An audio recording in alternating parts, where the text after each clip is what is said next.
Assalamualaikum warahmatullahi wabarakatuh. Perkenalkan, nama saya Safa Zarina Rumnisa dari kelas 10 AMM 1, absen 29. Kali ini saya akan mempresentasikan konektivitas antar ruang dan waktu. Dimulai dari konsep ruang dan waktu antar ruang di Indonesia.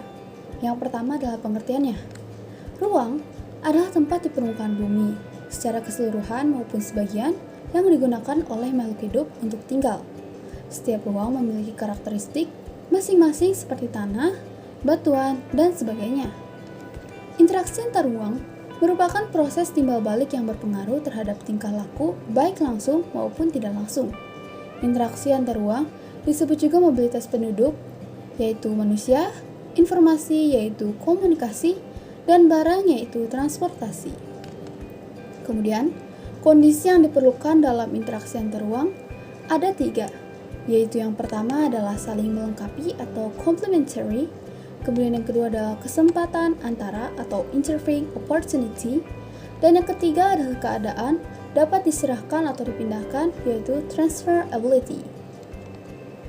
Kemudian dampak interaksi antar ruang, yaitu yang pertama terpenuhinya kebutuhan hidup masyarakat, yang kedua pusat pertumbuhan menjadi lebih maju, yang ketiga penggunaan lahan berubah yaitu atau alih fungsi lahan, yang keempat mata pencaharian penduduk berubah, yang kelima sarana dan prasarana berkembang, yang keenam perubahan sosial budaya, dan yang ketujuh perubahan jumlah penduduk.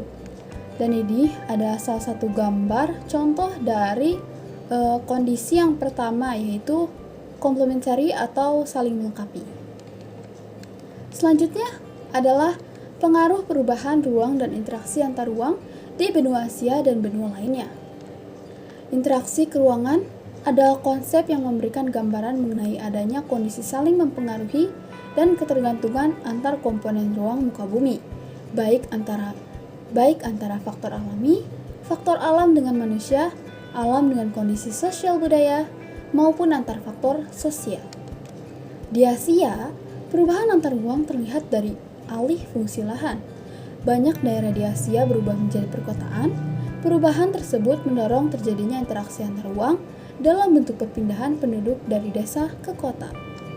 Kemudian negara di Asia yang memiliki penduduk kota lebih dari 50%, antara lain adalah Arab Saudi, Uni Emirat Arab, Singapura, Jepang, Korea Selatan, Brunei, dan sedangkan negara di Asia yang memiliki penduduk kota kurang dari 50% adalah India, Thailand, Vietnam, Myanmar, Mongolia, Laos, Nepal, dan Bangladesh.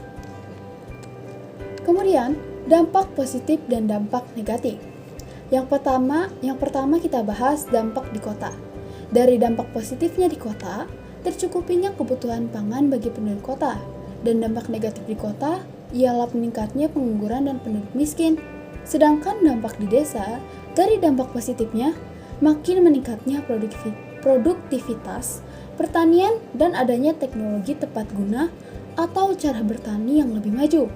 Dan dampak negatifnya yaitu lunturnya orientasi di desa dan berkurang tenaga produktif di bidang pertanian. Selanjutnya ialah pengaruh interaksi keruangan biasa terjadi antar negara dan antar benua. Jarak yang jauh kini tidak lagi menjadi hambatan dalam melakukan interaksi berkat kemajuan teknologi informasi dan komunikasi serta informasi. Lalu peristiwa di suatu negara dengan cepat disaksikan oleh penduduk di negara atau benua lain. Pengaruh antar negara dapat berupa pengaruh ekonomi, sosial, budaya, dan politik. Selanjutnya adalah pengaruh interaksi antar ruang. Pengaruh interaksi antar ruang ini ada banyak, yaitu yang pertama, pengaruh interaksi antar ruang terhadap kehidupan ekonomi.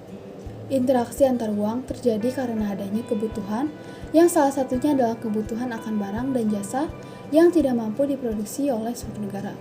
Lalu yang kedua adalah pengaruh interaksi antar ruang terhadap kehidupan sosial, yaitu interaksi sosial antar manusia yang memiliki kehidupan sosial berbeda, kemudian terjadi dengan saling bertemu atau melalui media komunikasi. Lalu yang ketiga adalah pengaruh interaksi antar ruang terhadap kehidupan budaya, yaitu peristiwa budaya dari suatu masyarakat dengan mudah dapat disaksikan oleh masyarakat di daerah yang berbeda.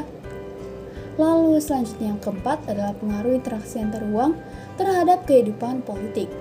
Yaitu dinamika kehidupan politik suatu negara juga tidak lepas dari adanya interaksi dalam bentuk komunikasi antar wilayah atau negara di dunia. Peristiwa politik di suatu negara dapat mengaruhi kebijakan politik negara lain.